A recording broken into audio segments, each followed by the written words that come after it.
এটি হলো avocado sandwich.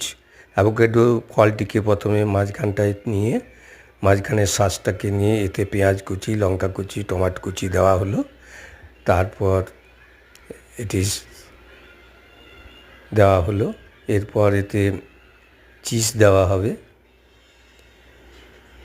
Cheese দেওয়ার পর এটা চিজ দেওয়া হচ্ছে। এটি খুবই স্বাস্থ্যকর এই অ্যাভোক্যাডো ফলটি। এটি ব্যাড কোলেস্টেরলকে কমায়। এটি প্রতিদিন এই ফলটি দিয়ে যদি স্যান্ডউইচ করা যায় খুব ভালো।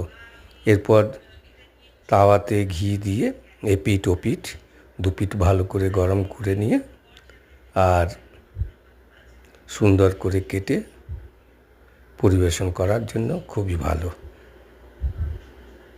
এই দেখুন, এ তাওয়াতে দেওয়া হচ্ছে। তাওয়াতে ভালো করে এপিঠ ওপিঠ করে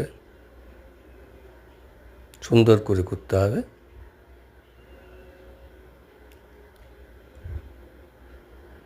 এরপর এটা কেটে এই দেখুন কত সুন্দর হলো অ্যাভোক্যাডো স্যান্ডউইচ।